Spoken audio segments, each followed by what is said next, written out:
सुदामा कुटी में है। अरे बहुत दिन से एक बात को कई बार कहते थे महाराज जी का अभ्यास। अरे राम राम, बहुत दिन हो गए दर्शन नहीं हुआ। अरे बहुत दिन हो गए दर्शन नहीं हुआ। तो हम कहे महाराज जी को तो धुन लग गई, चलें। तो हम दंडोत करके गए पुस्तकालय में सुदामा कुटी। महाराज जी कुछ लिख रहे थे, तो हमको जाकर हमने जैसी साष्टांग प्रणाम किया तो बोले पंडित जी अभी कैसे आए, क्योंकि हम शाम को वहाँ जाते थे। तो दोपहर में कैसे आए, 2:30-3 बज रहे होंगे दिन के, 2:30-3 बजे कैसे आ गए, शाम को आते थे। तो हमने कहा आज महाराज जी आपका स्मरण कर रहे थे। अरे बहुत दिन हो गए दर्शन नहीं हुआ, बहुत दिन हो गए दर्शन नहीं हुआ। तो जो लिख रहे थे उस वाक्य को भी महाराज जी ने पूरा नहीं किया, बस ऐसे गमछा डाले उठ के खड़े हो गए। हम सोचे कहीं लघुसंगा वगैरह जा रहे होंगे, लेकिन वो तो फाटक खोल के चले। हमने महाराज जी कहाँ, बोले महापुरुष ने स्मरण किया, चलो। वो आगे आगे, हम पीछे पीछे। महाराज जी की थोड़ी कमर झुक गई थी, थोड़ा झुके झुके चलते थे। हमने ये भी कहा कि अभी थोड़ी बुला रहे हैं आपको, जो बोले नहीं नहीं, महापुरुष स्मरण करें तो तत्काल उपस्थित होना चाहिए। हमने बता दिया कि अब लिख रहे थे उसको तो पूरा कर लेते। बोले वो तो आगे पीछे कभी पूरा हो जाएगा, चलो। पहुंच गए खाक चौक। आओ आओ आओ, बैठो बैठो, कम्बल बिछाओ कम्बल बिछाओ। महाराज जी तो बड़े दैन्य भाव के थे। ठाकुर जी के सामने पुराना मंदिर देखा होगा आप लोगों ने, पट्टी पर कम्बल बिछवाया, वहां नहीं बैठे, नीचे चटाई पर साष्टांग प्रणाम करके महाराज जी नीचे बैठ गए। अरे राम राम राम राम, ये क्या बुढ़ापा आ गया तुमको तो बुढ़ापा आ गया। अरे राम राम, कमर झुक गई है तेरी जय रे तेरी, हे भगवान कमर झुक गई। ओ हो, कमर झुक गई, बुढ़ापे ने घेर लिया। अरे राम राम राम राम, क्यों बाहर जाते हो? हाँ महाराज जी बाहर तो जाते। क्यों जाते हो? महाराज जी ऐसे बोलते थे पहाड़ी बाबा, क्यों जाते हो? तो महाराज जी बोले लोग बहुत आग्रह करते हैं, लोगों के आग्रह से जाना पड़ता है। अरे क्यों जाते हो, यहां आ जाओ, देखो हमारा नाम लेके। बोले अमुकदास हमारी सेवा करेगा, आपकी भी करेगा, हिम्मत है जो यहां से कोई लेके चला जाए। तो महाराज जी हाथ जोड़ के बोले हाँ महाराज यह तो सत्य है, यहां से तो हमको कोई नहीं ले जा सकता है। पूज्य श्री रामेश्वर दास जी रामायणी जी कहते थे कि हमें अपने जीवन में खाक चौक में जैसा विश्राम मिला वैसा कहीं नहीं मिला। जब सबसे पहले सुदामा कुटी वो आए तो खाक चौक में ही रहे, लगभग 3 साल खाक चौक में रहे रामायणी जी। और कथा कह के आते, महाराज किसी से नहीं मिलने देते, न दिन में मिलने दे न रात को, बाहर निकले तो ही मिलो। लट घेरते ही भीड़, बेकार की भीड़, राम राम करेंगे, कुछ पोथी पत्रा पढ़ेंगे देखेंगे तब न सुनाएंगे, घेर लिए आलतू फालतू लोग। तो उनके डर के मारे कोई घुसता ही नहीं था स्थान। तो पूज्य श्री रामायण जी कहते थे कि हमें अपने जीवन में जितना विश्राम, जितना भजन और चिंतन का अवसर खाक चौक में मिला उतना कहीं नहीं मिला। बोले तो बोले यहां आ जाओ, यहां से फिर कोई नहीं ले जाएगा। क्यों जाते हो बाहर? फिर पूछे वही बात, क्यों जाते हो बाहर? तो महाराज जी ने हाथ जोड़कर कहा भगवान ज्ञान वैराग्य का सर्वथा अभाव है, लोभ बहुत अधिक बढ़ा हुआ है, इसलिए बारंबार बहाना बनाकर धाम को पीठ दिखाकर लोभ के कारण चले जाते हैं। इतने दैन्य भाव से ये बात कही, एकदम आंख भर के महाराज जी ने ये बात कही। अब महाराज जी तो अपने ढंग से बोले चले जा रहे हैं। बोले छाती पे धर के ले जाओगे, लोभ के कारण चले जाते। क्यों चले जाते हो? बुढ़े हो गए हो, कहीं मत जाओ, यहीं रहो, भला यहीं आसन ले आना, यहीं रहो। फिर महाराज जी बोले आप सत्य कहते हैं, पर हमारे हृदय में त्याग वैराग्य नहीं है, लोभ की वृद्धि बहुत अधिक हो रही है। महाराज जी को फिर कुछ प्रसाद दिया, बोले यहीं बैठ के खाओ। तो महाराज जी ने पाया, जल पिया और बोले अब भेज के आओ। तो हम भेजने गए। हमको बड़ा बुरा लगा। मैंने कहा इधर तो कितनी देर से कह रहे थे कि दर्शन नहीं भय, दर्शन नहीं भय, वो आके कोई सत्संग वगैरह तो कुछ नहीं, खाली डांट डपट करने लगे। महाराज जी का बढ़िया स्वभाव, सब कोई डांट कर बोलते हैं ये है? इधर कहते थे बड़े महापुरुष हैं, बड़े महापुरुष हैं। हमको अच्छा नहीं लगा, फिर भी हम मन में सोचते हुए गए।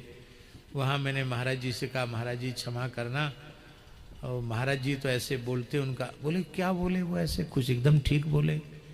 देखो यद्यपि मिले कोट चिंतामणि तदपि न हाथ पसार, विपिन राज सीमा के बाहर हरिहु को न निहार, यद्यप मिले कोट चिंतामणि तदपि न हाथ पसार, जय श्री भट्ट धूल धूसरतन यह आशा उर्धार, अरे मन वृंदा विपिन निहार।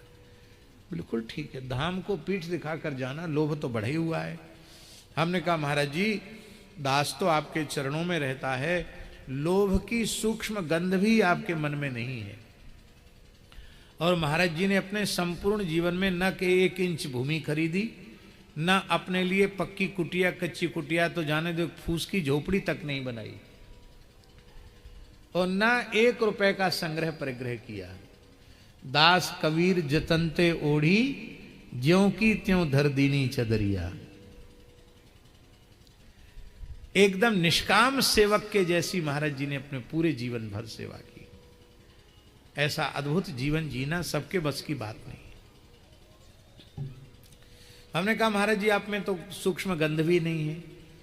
तब महाराज जी ने कहा कि पंडित जी ये सब भीतर रहते हैं, जब तक जीवत्व है तब तक यह सब भीतर में है, और हम सदा जीवत्व को ही धारण करके रहना चाहते हैं, क्योंकि हमारे कांत हमारे स्वामी तो श्री ठाकुर जी हैं। वे हमारे नित्य स्वामी हैं और हम उनके नित्य दास हैं।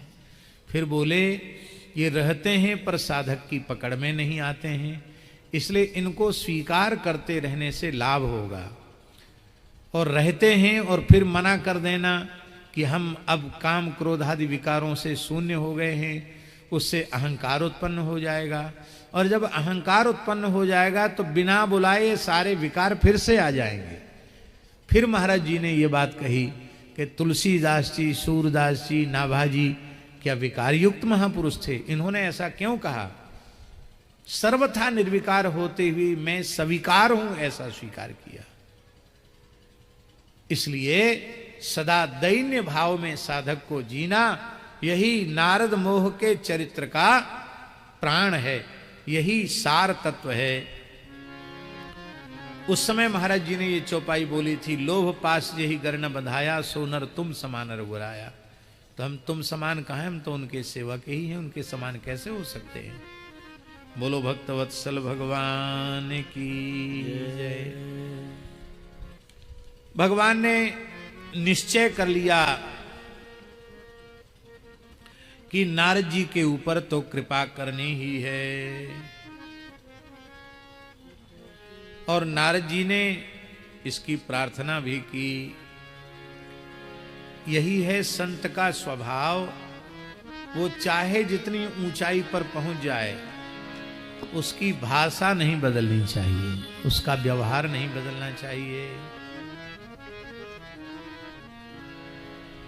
हाथ धर के देख लो, बेटे का ब्याह हुआ, बेटी का ब्याह हो तो सब छूट जाता कि नहीं छूट जाता 2-4 दिन के लिए, जैसे तैसे तिलक करके अपना नित्य नियम खाना पूर्ति, नित्य नियम नहीं खाना पूर्ति कर लेते हैं। वो भी सब लोग नहीं करते, कुछ ही लोग करते हैं।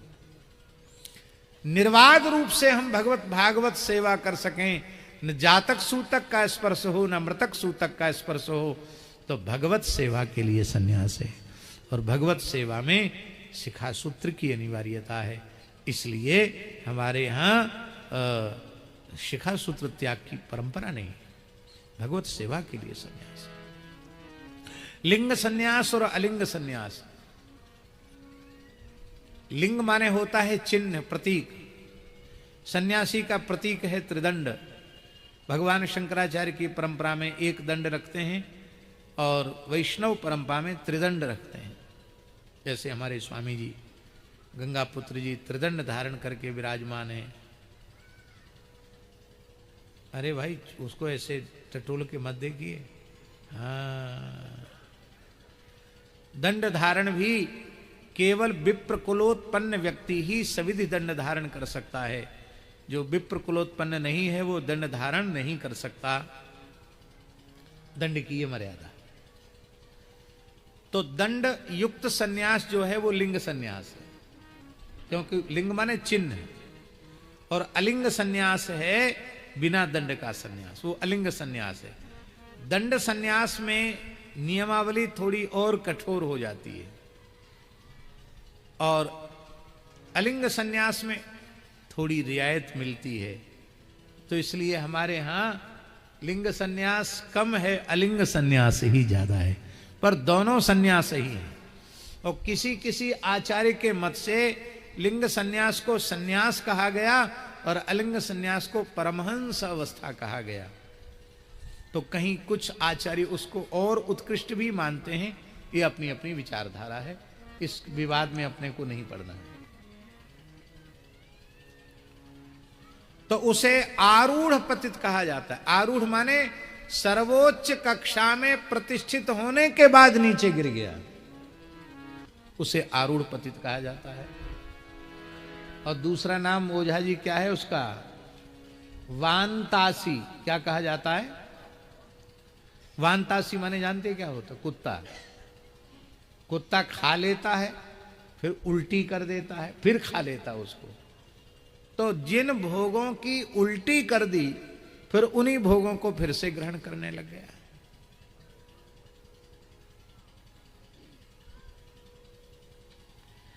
इसलिए यदि विरक्त हो गया है भगवत कृपा से, गुरु कृपा से, संतों की कृपा से, तो जीवन पर्यंत भयंकर से भयंकर विष मानकर स्त्री और धन के आकर्षण से अपने को बचाना चाहिए। कम से कम उपासना साधन बने तो भी कल्याण हो जाएगा, यदि धन और स्त्री के आकर्षण से आपने अपने को बचा लिया। धन के आकर्षण से बचा जा सकता है, पर स्त्री के आकर्षण से बचना और अधिक कठिन है। क्योंकि धन का तो कई बार आप अपने विवेक से इतना उपयोग कर देते कि भाई हमारे लिए थोड़ी धन आया। अब गौ सेवा के लिए आया तो गौ सेवा में लग गया, ठाकुर सेवा के लिए आए तो ठाकुर सेवा में लग गया, संत सेवा के लिए आए तो संत सेवा में लग गया, और चरणों में आया वो भी ठाकुर सेवा, गौ सेवा, संत सेवा में लग गया। तो वस्तुतः हमारे पास धन का क्या उपयोग है? स्वामी जी को कोई 100 रुपए भी भेंट करेगा तो किस लिए करेगा? लड़के बच्चे हैं क्या कि किसी बेटी के हाथ पीरे करने हैं स्वामी जी को? वो तो नहीं करने हैं।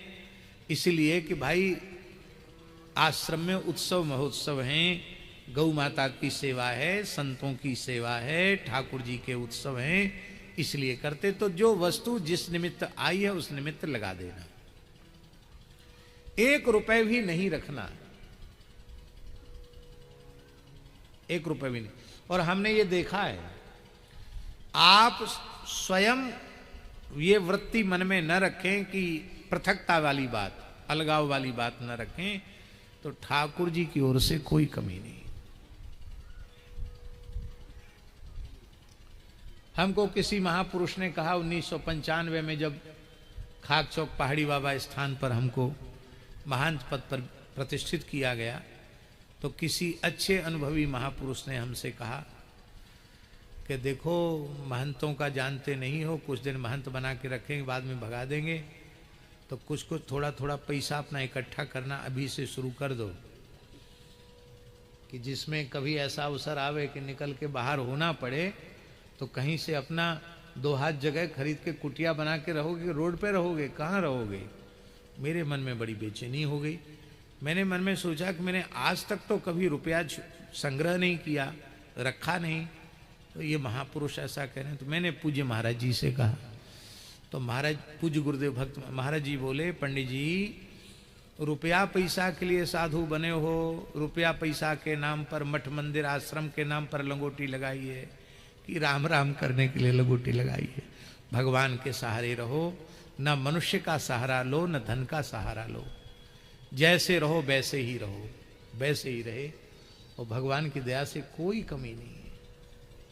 यदि कोई कमी है तो अपनी तरफ से है, लेकिन जब तक खाक चौक में रहे, 1 रुपए अलग से अपना ये हमारा है, ये हमको मिला, ये हमारी दक्षिणा है, ऐसा मानकर कभी हमने व्यवहार नहीं किया।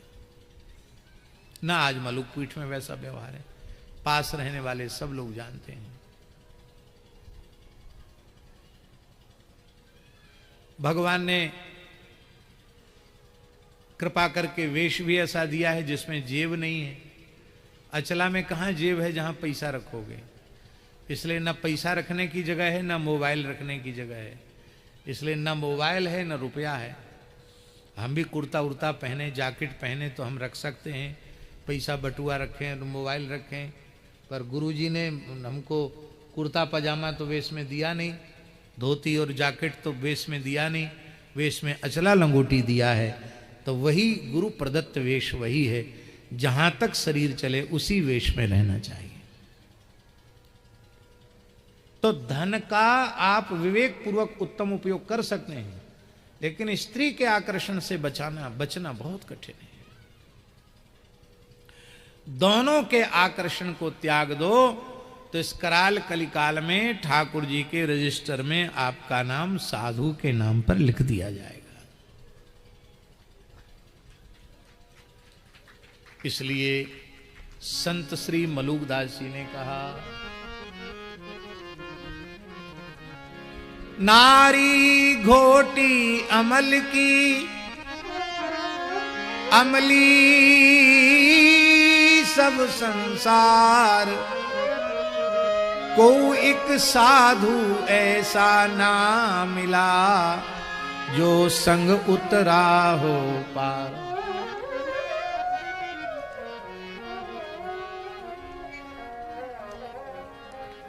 नारी नाही निहारिए, करे नयन की चोट, को एक साधु उबरे, पर ब्रह्म की ओट। तो नारद जी की जो यह लीला है, यह केवल विरक्तों की विरक्ति को बचाने के लिए ये लीला है। इसलिए भगवान ने कहा कि नारद जी यदि बिगड़ गए तो पूरी परंपरा ही नष्ट हो जाएगी, क्योंकि यद यदा चरति श्रेष्ठा तत्तदेवेतरो जनाः। एक बंगाली महात्मा आए हमारे पास, फूल माला चंदन सब लेके आए, रोने लगे। हमसे इतना भाव काहे को जग गया महाराज जी आप में? उन्होंने कहा महाराज हमारे गुरु भाई है, वो एकदम दूसरे रास्ते पे जा रहा था, वो आपकी एक कैसेट हम बजा रहे थे, वो कान में सुना तो बस वो रोने लग गया, उसको नहीं तो गृहस्थी हो जाता, बच गया। तो हमारा गुरु भाई बच गया, उसके लिए हम आपको धन्यवाद देने आए। ये बहुत आवश्यक है। तो इसलिए, और भगवान ने नारद जी के ऊपर भगवान ने कृपा की, उनका विवाह नहीं होने दिया, और उस विश्व मोहिनी ने नारद जी के गले में जयमाला नहीं डाली, भगवान के गले में ही जयमाला डाल दी। राजकुमार वेश में भगवान आए थे, और फिर रुद्रगणों ने कहा कि दर्पण देखिए महाराज। और जब नारद जी को क्रोध हुआ, दई हों श्राप की मरे हों जाई, जगत मोर उपहास कराई, और भगवान को शाप भी नारद जी ने दे दिया, और भगवान ने उस शाप को अंगीकार भी कर लिया।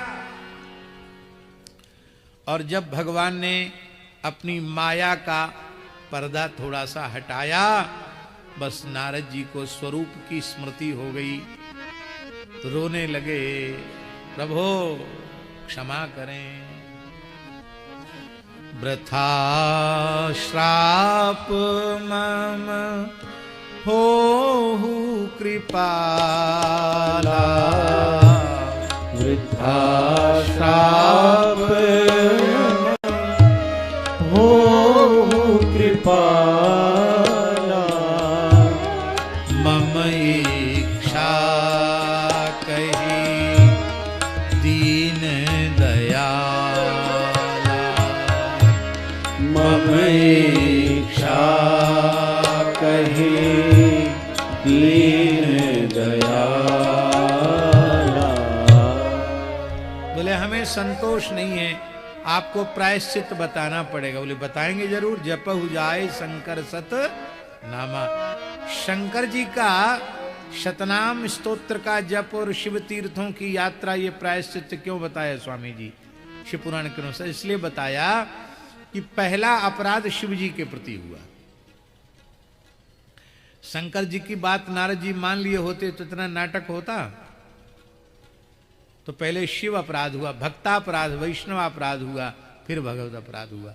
वैष्णवापराध होगा तो भगवत अपराध होगा, भगवत अपराध होगा तो वैष्णवापराध होगा। इसलिए दोनों अपराधों से बचना है। ये नारद चरित्र का सार है। बोलो भक्तवत्सल भगवान। लेकिन नारद जी के मन में ये खटास रही गई।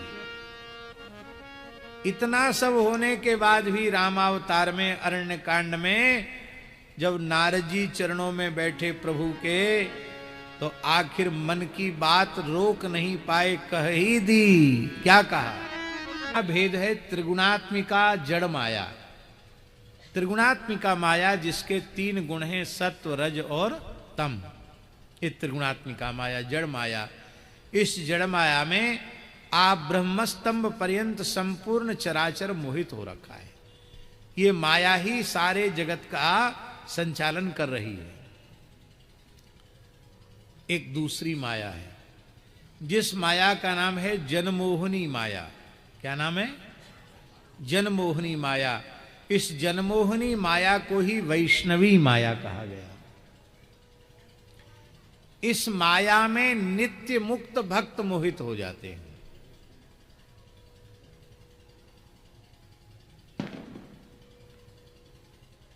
इस माया में वही मोहित होते हैं जो गुणातीत भक्त हैं, और गुणातीत भक्तों को ही मुक्तात्मा कहा जाता है। तो मुक्तात्मा जिसमें मोहित हो वो है वैष्णवी जनमोहनी माया। क्यों? इस जनमोहनी माया में मोहित होने से जीव का अकल्याण नहीं होता, उसका परम कल्याण होता है, और भगवान की रसमयी लीलाओं का विस्तार होता है, और उस जीव का ज्ञान, वैराग्य और भक्ति और अधिक पुष्ट हो जाती है। उसकी आध्यात्मिक कक्षा और उन्नत हो जाती है, और भगवान की लीला का विस्तार होता है। ना ज्ञान कम होगा, ना भक्ति कम होगी, ना वैराग्य कम होगा।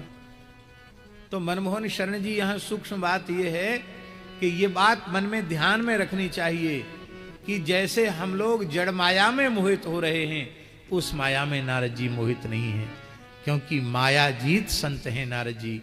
वो माया नहीं है, वस्तुतः भगवान अपने संकल्प से वैष्णवी माया में उनको मोहित कर रहे हैं।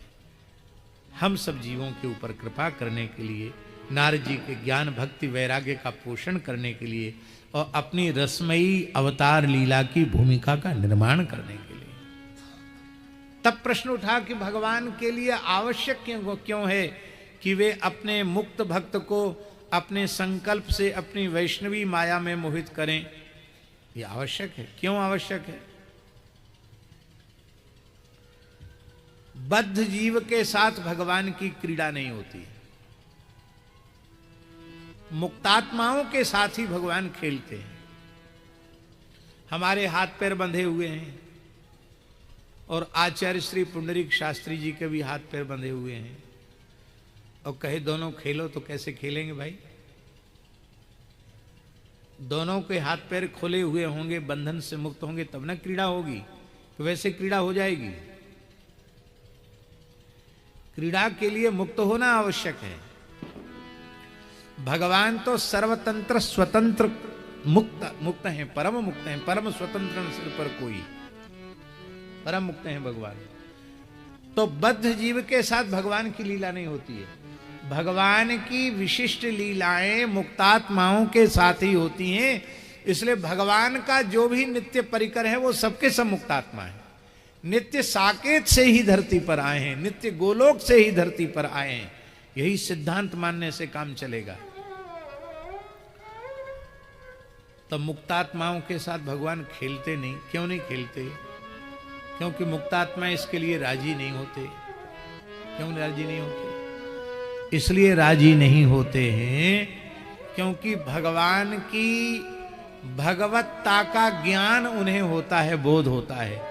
तो भगवान के अचिंत्य अनंत अखंड ऐश्वर्य माधुर्य का ज्ञान होने के कारण उनके भीतर इतना संकोच रहता है कि वे कैसे खेलें। आपका सहपाठी हो प्रधानमंत्री, बचपन में एक साथ खेलते कूदते हो और कई बार आपने उसकी पिटाई भी कर दी हो, जो आज प्रधानमंत्री बना बैठा है। बचपन में तो सब कुछ हो जाता है, और आज बचपन की दुहाई देकर आप उसके पास जाएं तो मिल सकते हैं क्या? नहीं मिल सकते हैं। समय लेना पड़ेगा, कानूनी प्रक्रिया पूरी करनी पड़ेगी। वहाँ जा करके जितना निश्चित समय उतने समय में दर्शन होगा। पास में खड़े होकर नेक फोटो खिंचाओगे, उसी में सौभाग्य मानोगे कि हाँ देखो उनके साथ हमारी फोटो है, हैं?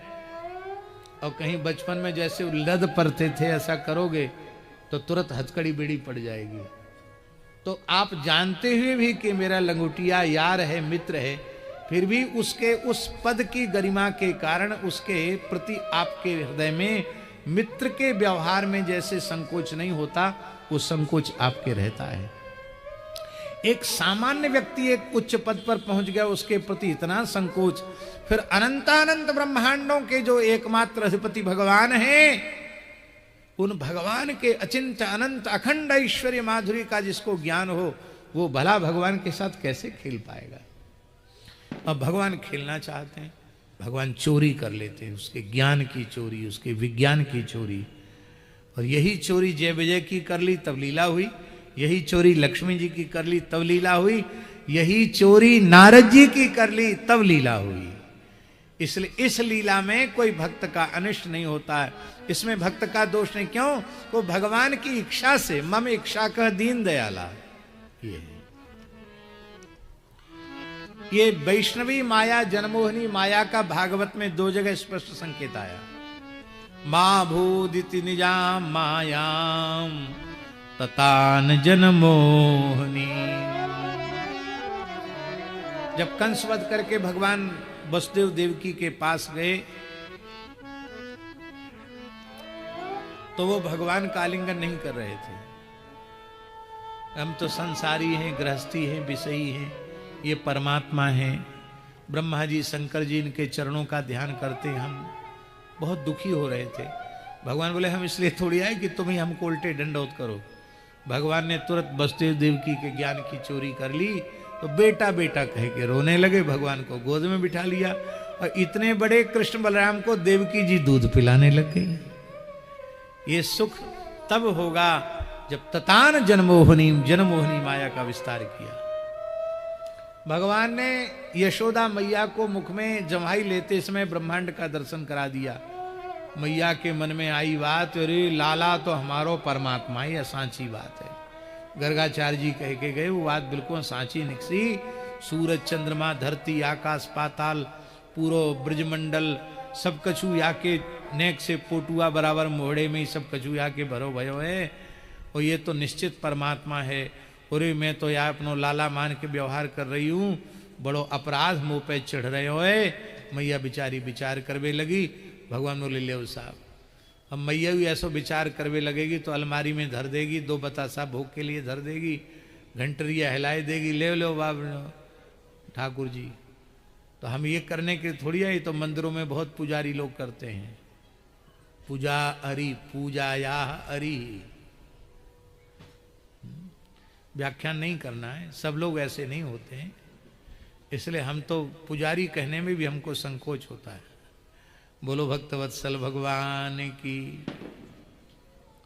तो राम जी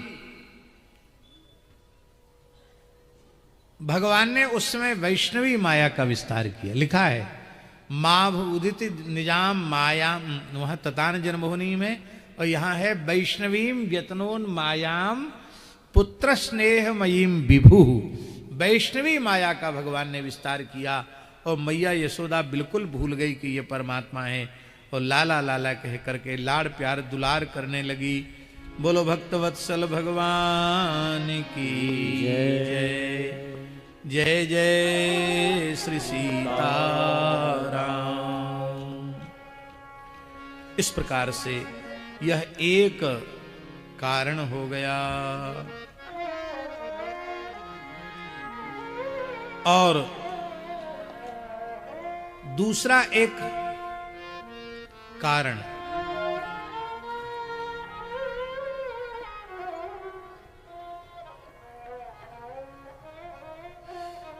विश्वविदित एक कय कय देशु, सत्य के तु तह बसे नरेश। कय कय देश, इस कैकय देश को ही वर्तमान समय में कश्मीर कहा जाता है, यही कैकय है। वहां के राजा सत्यकेतु थे। सत्यकेतु के 2 पुत्र थे। बड़े पुत्र का नाम प्रताप भानु था, छोटे पुत्र का नाम अरिमर्दन था।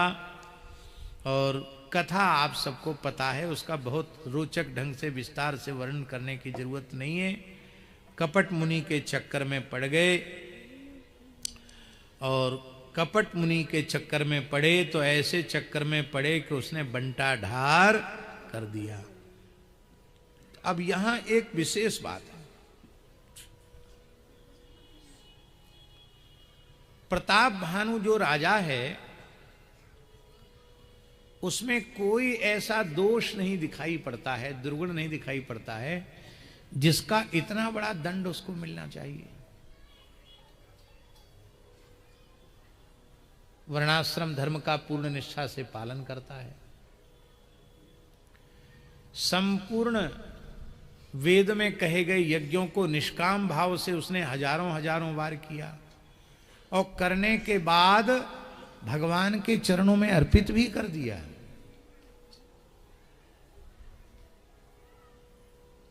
है मूल में कि नहीं? इसका मतलब भागवत धर्म का भी पूर्ण पालन किया उसने। भागवत धर्म क्या है स्वामी जी? यही है भागवत धर्म। कायेन वाचा मनसेन्द्रियर्वा बुद्ध्यात्मना वानुसृत स्वभावात् करोत यद्यत सकलम परस्मै नारायणायेति समर्पेतत्। वो सब भी उसने किया। फिर उसके जीवन में त्रुटि कहां रह गई, दोष कहां रह गया, जिसका इतना बड़ा दंड उसको भोगना पड़ा कि कुल खानदान सहित राक्षस होना पड़ा। इस विषय पर प्रायः लोग ध्यान कम देते हैं, लेकिन पूज्य गुरुदेव भक्तमाली जी ने इस विषय पर एक ध्यान आकर्षित किया और दास को बताया कि प्रताप भानु के जीवन में सूक्ष्म से सूक्ष्म कोई दोष नहीं है, और इस प्रकार के निर्दोष साधक का ऐसा पतन नहीं होना चाहिए। पर एक दोष जो पकड़ में नहीं आता, उस सबसे प्रबल दोष उसका यही था, लोकेशना वाला। मैं विश्व विजयी हो जाऊं, सब मेरे अधीन हो जाएं, मेरी तूती बोले सबके ऊपर, मैं किसी की मानूं न मानूं पर मेरी सब माने। ये जो लोकेशना उसके मन में थी, इस लोकेशना ने ही उसे असुर बना दिया। इसलिए पूज्य महाराज जी कहते थे कि साधक को पुत्रेशना वित्तेशना से तो बचना कठिन नहीं है, बचा जा सकता है। बहुत तीव्र वैराग्य है तो पुत्रेशना वित्तेशना दोनों से, पुत्रेशना को शिष्येशना से भी बचा जा सकता है, वित्तेशना से भी बचा जा सकता है। पर संसार में हमारी मान बढ़ाई, पद प्रतिष्ठा, मान मर्यादा हो, ये वासना कहीं न कहीं सूक्ष्म रूप में चित्त में रहती है।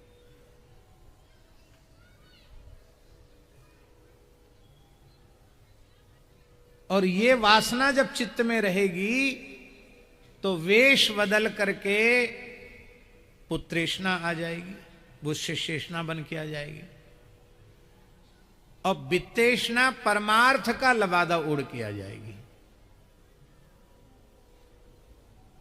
लोकेशना यदि हमारे मन में है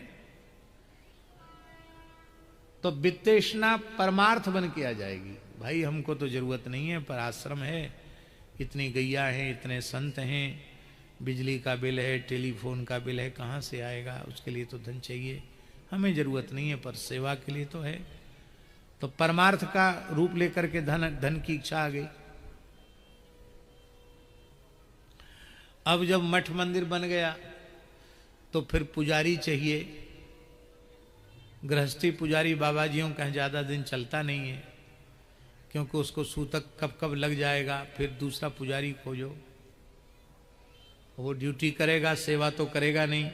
इसलिए ऐसा सेवक चाहिए जो अहरनिश सेवा करे, जिसको कोई सूतक पातक का भय न हो, ठाकुर जी को लाड़ लड़ावे, ऐसा सेवक चाहिए। कम से कम एक तो पुजारी चाहिए कि नहीं। फिर जब एक पुजारी चाहिए तो एक कुठारी चाहिए, भंडारी तो कम से कम 2-4 चाहिए। फिर आश्रम में एक व्यवस्था संभालने वाले एक साधु कोतवाल भी चाहिए। कहाँ से आएंगे? इसके लिए भैया कोई कहता महाराज मेरे मन में बैराग्य जग गया है, लंगोटी लेना चाहता। अच्छा बच्चा कोई बात नहीं, कुछ दिन रहो, बाद में तुमको भेज दे देंगे। रहते तो कुछ ना कुछ सेवा करते ही। तो पुत्रेष्णा शिष्येष्णा बन के आ जाएगी। मूल बात है, बहुत ऊंची चीज कहने जा रहे हैं हम। धन बुरा नहीं है, वित्तेष्णा बुरी है। न पुत्र बुरा है न शिष्य बुरा है, पर पुत्रेष्णा शिष्येष्णा बुरी है। यश प्रतिष्ठा कीर्ति बुरी नहीं है, पर इसकी कामना बुरी है। अच्छा एक बात बताओ, गोस्वामी तुलसीदास जी ने यश कीर्ति के लिए कुछ किया? नाभाजी ने किया, कबीरदास जी, मलुकदास जी, श्री अग्रदास जी, इन लोगों ने किया। पूज्य गुरुदेव भक्तमाली जी कहते थे कि अगले कल्प में जब भगवान व्यास प्रकट होंगे और पुराण लेखन करेंगे तो उसमें तुलसीदास जी, सूरदास जी, कबीरदास जी सबके नाम आने वाले हैं। महाराज जी बोलते थे अगले कल्प में व्यास जी प्रकट होंगे तो ये सब पौराणिक भक्त हो जाएंगे, कलयुग के ये सब पौराणिक भक्त हो जाएंगे, इनके नाम आने वाले हैं और भविष्य पुराण में इनके नाम हैं।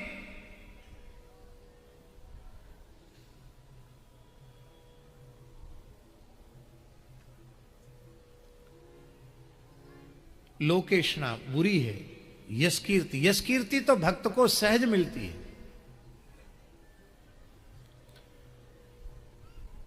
एक जगह की बात है, आगरा की बात है,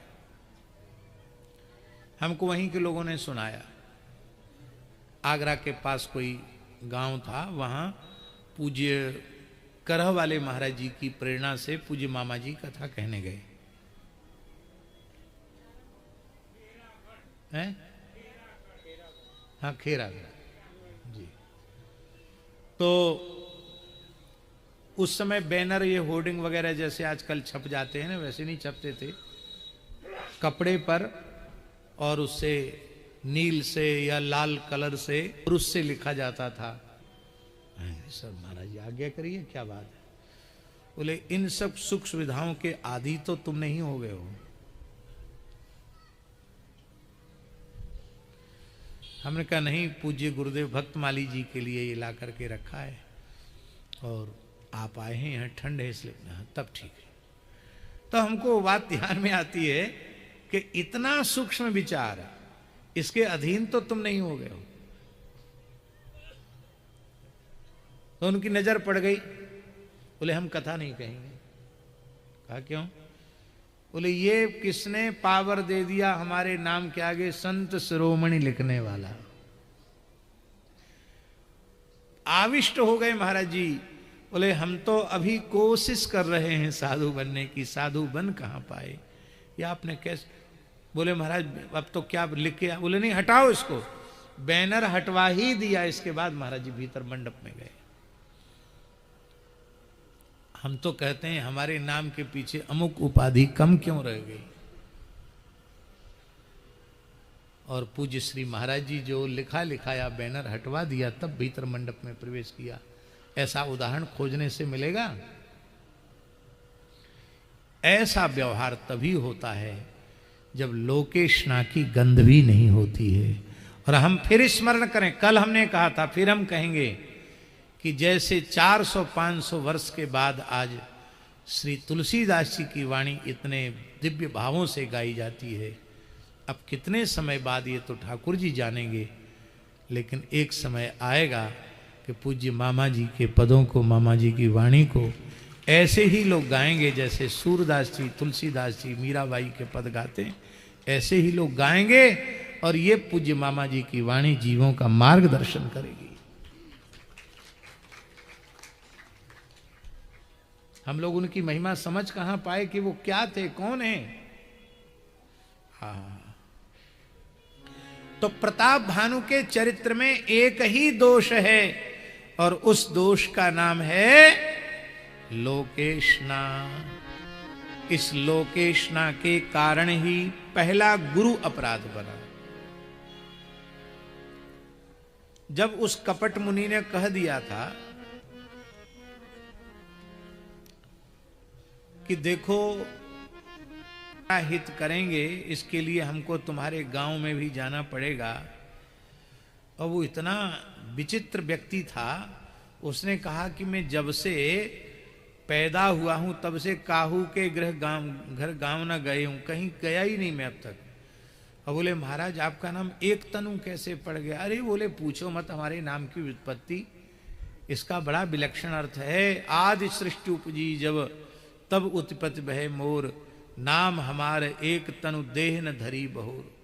ऐसा चक्कर में उसको फांस लिया पढ़े लिखे राजा को, और कहा कि ये सब तुम्हारा परम हित तो हो जाएगा, लेकिन इसके लिए हमको तुम्हारे पुरोहित का हरण करना पड़ेगा, और पुरोहित का रूप धारण करके मैं तुम्हारे महल में आऊँगा, वहाँ सो जाऊँगा, तुम मुझे पहचान लेना, और इसके बाद जो है मैं रसोई बनाऊँगा, और उस रसोई को जो ब्राह्मण 1000 ब्राह्मणों को निमंत्रित करना।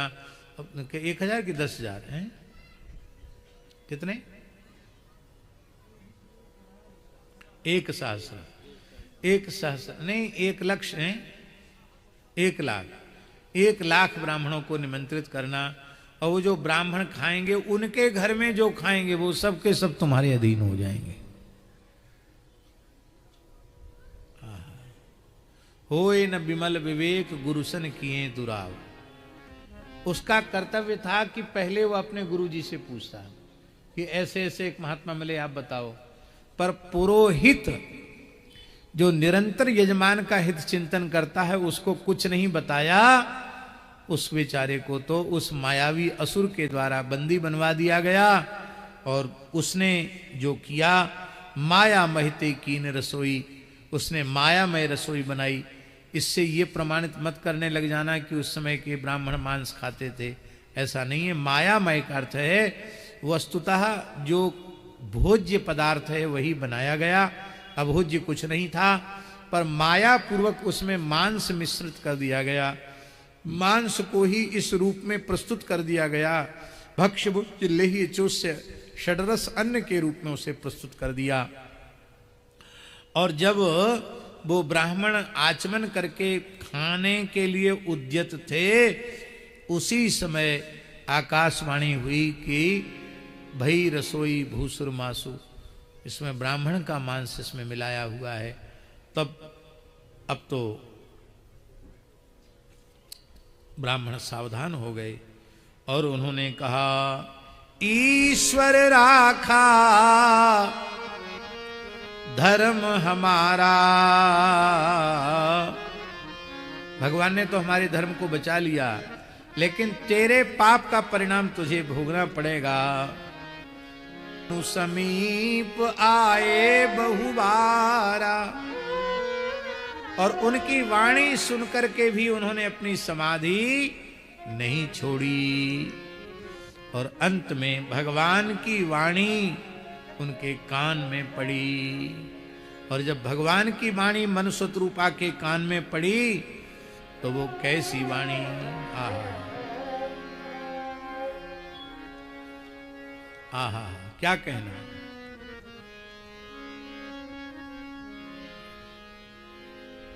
वाणी कैसी है, राम जी की वाणी कैसी है। भगवान प्रकट हो गए। बोलो भक्तवत्सल भगवान की जय। ये कौन भगवान प्रकट हुए? उपजहि जासु अंश ते नाना, शंभु विरंचि विष्णु भगवाना। वो भगवान प्रकट हुए। नील सरोरो नील मणि, नील नील धर श्याम, लाजय तन शोभा निरखी, कोटि कोटि सतकाम। अकेले ठाकुर जी नहीं आए, बाम भाग शोभित अनुकूला, आदि शक्ति छव निधि जगमूला, आदि शक्ति छवि निधि जगमूला। यद्यपि ठाकुर जी के बामांग में है, लेकिन बाम नहीं है। बाम होकर भी सर्वथा अनुकूल है। किसके अनुकूल? दोनों के अनुकूल है। प्रभु के सर्वथा अनुकूल हैं और हम जैसे कुटिल जीवों के लिए भी सर्वथा अनुकूल हैं। ये श्री किशोरी जी बामांग में न होवे तो कोई भी जीव भगवत शरणागति का पात्र ही सिद्ध नहीं होगा। ये श्री किशोरी जी बामांग में रहती हैं, तभी जीव का पुरस्कार करती हैं श्री जी, तब यह जीव भगवान की शरणागति के योग्य होता है। और ये किशोरी जी कौन है? बोले उपजही अंश जासु अंश उपजही गुण खानी, अगणित लक्ष्मी उमा ब्रह्मानी, भ्रुकुटि विलास जासु जग होई, राम बाम दिश सीता सोई। इस प्रकार से श्री सीताराम जी महाराज की जय। जय जय श्री सीताराम। बोले कृपा निधान पुनि अति प्रसन्न मोहि जान, मांगहु बर जोई भाव मन महादानी अनुमान।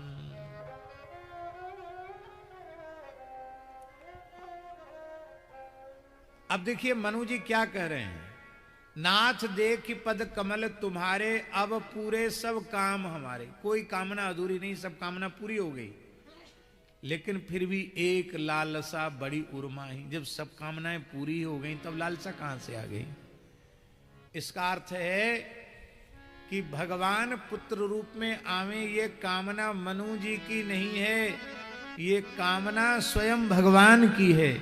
भगवान ने मनु के हृदय में कामना को प्रकट कर दिया कि हम भी अवतार लेना चाहते हैं जीव जगत के कल्याण के लिए, तो आप जैसे बाबूजी खोजने से भी हमको कहाँ मिलेंगे, शत्रुपा जैसी मैया खोजने से कहाँ मिलेगी।